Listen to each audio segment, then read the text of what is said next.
Jaden Animations is an absolute rock star in YouTube animation world. We're watching one of the medical videos that she put up on her channel. If you want me to watch more, smash that like button, get 100,000 likes, we'll do more of these. Let's get to it. It's Christmas Eve. You're getting ready for bed and everything is prepared for the perfect Christmas morning. Everyone has the standard things on their Christmas list. Puppies, Nintendo Switches. I can relate to this so much, except it's not Christmas. In Russian culture, everything that happens on Christmas happened on New Year's. Instead of a Christmas tree, we had a New Year's tree. Instead of Santa Claus, we had Grandfather Frost, Ded Moroz, which is basically Santa Claus. And the gifts that we got was like markers. People in America get dogs and Nintendo Switches. I got a highlighter and I was hyped. But you're suddenly awakened by a strange sensation. Your body is burning, flaring up, itching everywhere. The worst itching you've ever experienced in your life. I think it's either chickenpox, measles if they're not vaccinated. I mean, like a lot of viruses can cause rashes. A lot of times we don't even diagnose what exactly caused the rash. We just call it a viral exanthem.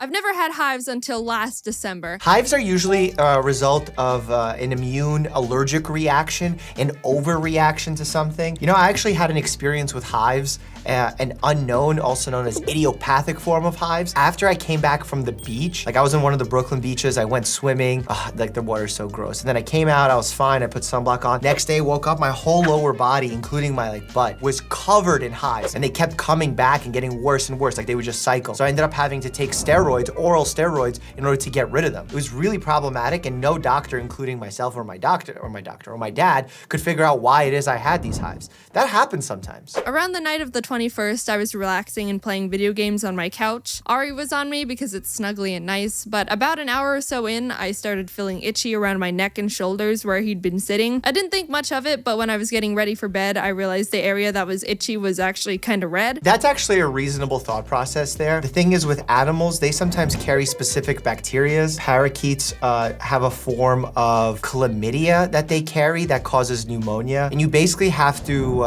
really know which animal that you've been exposed to in order to rule out potential bacterial infections. Like there's a popular one that we use on medical boards related to rabbits, and it's called tularemia. 4 a.m., I'm woken up by more itchy. I itched it, and it got double itchy. She mentioned earlier that she has hives. That can be as a result of an allergic situation. But you could also have itchiness presenting at an early form of cellulitis, which is a superficial skin infection, which can be problematic because it could spread. You'll start seeing an area of redness that gets worse and worse. You could even get streaking, which is like redness spots or splotches higher up or in different areas spreading from that. That can become quite problematic because then it could seed either into your blood, into your joint, into your bone. That can become really scary because at that point you might need IV antibiotics for an extended course. I went to the bathroom to see what was up, and the area that was irritated before was even more red. And also getting any kind of cellulitis on your neck is obviously problematic because it's a very tight space, small space. So any swelling in this area can compromise your airway and spread to a lot of vital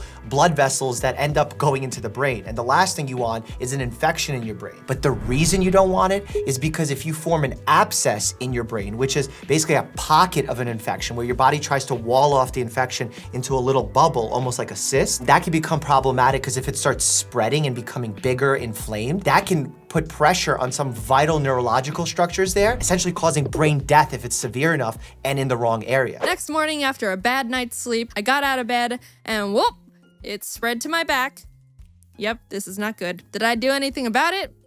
Nope. I was like, whoop, I sure hope this cures itself somehow. Don't think rashes will automatically cure themselves. If you have something going on that's spreading, that's worsening, that's a sign that you should contact a health professional. In fact, that's what I told Michael Reeves when we had our little chat about his bladder exploding. That whole interview is linked down below. But after like an hour of sweating from discomfort and getting nothing done, I decided, yeah, I should probably go to urgent care. Have you eaten anything new or that you're allergic to? No. Have you taken any medication that's new or you're allergic to? No. Have you been bitten by any bugs you might be allergic to? These are all great questions and we have to ask this. Remember, the most important part of a medical exam is the history. Knowing what potentially could have happened, ruling out conditions, ruling in conditions, and then creating a list of differential diagnoses. What's most likely, what's least likely, putting the ones on the top that are most deadly so that you can rule them out and they can't cause any true harm right now. Looks like dermatitis. I promise doctors don't have a checklist and they're just like crossing things off. That happens mentally. And by the way, dermatitis is kind of like a catch-all term that basically means inflammation of the skin. But You need to know why you're having dermatitis. I ran into my room and immediately took the medication and started hoping I would feel better soon. All I could do was lay on my bed and do nothing because every time I moved or touched something, it would send shocks of pain and irritation down my body. I also hope that the urgent care physician mentioned to her that if you have X happen to you, you should come back or you should go to the emergency room, because patients need to feel empowered to know what to do in case something got worse. And here it sounds like it's getting worse, it's getting painful, she can't move. Those are all signs that this thing is not improving. I told my friend, I'm in so much pain and discomfort, I can't think straight, and I've been sitting on the floor not being able to move for 30 minutes. What should I do? ER. Go to the hospital? You think so? Yes, go to the hospital. I don't know, maybe if I just wait a bit more, go to the hospital. Okay. That's a good friend. I arrived at the hospital. I was finally taken to a bed, given a shot along with a mystery pill, and about 40 minutes later, I felt better. It sounds like the medication that she was given was oral steroids. And maybe the shot was like Toradol, which is an anti-inflammatory medication and pain reliever as well. The hives had been manageable the whole day until I was getting ready to go to bed, and they started flaring up again.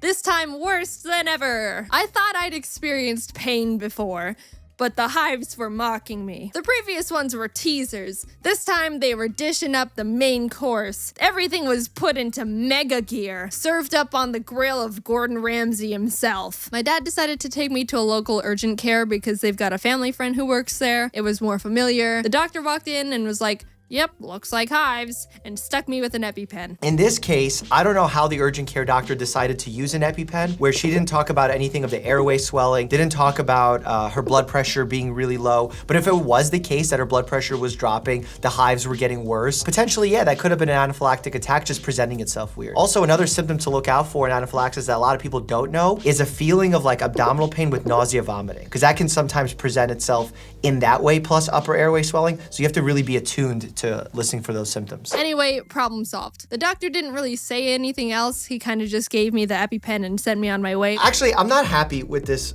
treatment plan here. I'll explain why. If you give someone an EpiPen, you have to monitor them for an extended period of time, at least 4 hours or so, to make sure that their vital signs are okay, because you're giving someone artificial adrenaline. Their heart can sometimes go into an arrhythmia as a result, so you have to monitor these patients. Also, another important reason is 20% of the first EpiPens fail after a few moments. You know, you give someone an EpiPen, they feel great, they leave, and then like an hour later, 2 hours later, they have a delayed reaction happening again. Also, I never prescribed one EpiPen, I always prescribed two, because what happens? You keep one at home, but you need one on the go. You need to keep one in your pocket, in your purse, in your backpack, whatever it is, because if you're out and you're allergic to like peanut dust and someone gives it to you, great that you have an EpiPen at home, that doesn't help you. I can have a nice Christmas after all with my family and live on in peace.